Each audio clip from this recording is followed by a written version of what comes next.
Hi, my name is Jeff Howell, and I have let fear keep me from doing some amazing things. Have you ever done that? You try to make decisions, but all of a sudden you let fear keep you from moving forward. And I've done that many a times. This fear has kept me from taking some risks in my career. It's kept me from calling that client that is really close to signing a contract, but all of a sudden I feel like they won't do it because of fear. It's kept me from maybe speaking in front of people when I should. It's kept me from voicing my opinion. It's kept me from sending out a resume to a company maybe would be a good fit. It's kept me from learning how to be a good dad. It's kept me from learning how to be a good husband. Fear has really captured a big part of my life, and sometimes that's embarrassing to even admit. A 41, almost 42-year-old guy has allowed fear to really keep me from doing some truly awesome things. Sometimes that fear, I think it's combined with what I talked about in a video from a few days ago, that imposter syndrome, where that imposter syndrome combined with fear, I think, has kept me from making some solid connections with some people as a whole. I don't know what to say.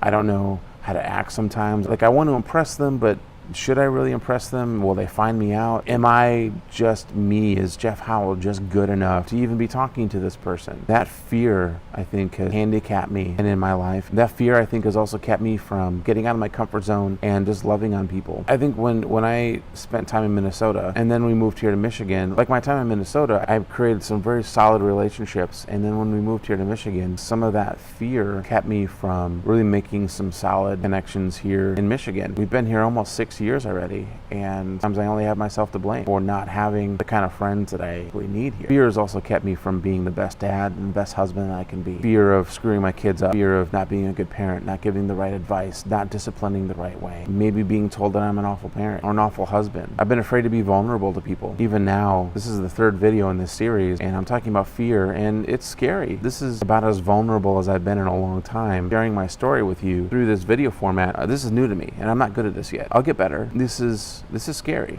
Sitting here on the other side of this iPhone, recording myself and editing it and then putting it out on the interweb, that's scary and that's vulnerable. Fear for a long time has kept me from even doing something like this. I think fear has kept me from sharing my story with people. I don't want to do that anymore. Sharing my story can be scary. So this is sort of my little way of conquering that fear, sharing a little bit about who I am and sharing my story and hopefully being encouraging to somebody. Erwin McManus, he's a pastor of a church called Mosaic out in California, and he would say that freedom lies on the other side of your fear. Sometimes you have to conquer your fear and push through your fear.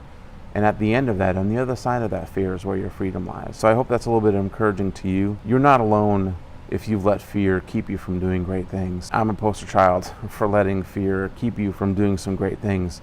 So I'm here today telling you, don't let fear do that. Take one step forward, do some cool stuff, conquer your fear, move forward. On the other side of that fear is where your freedom will lie. Thanks for watching. We'll see you next time.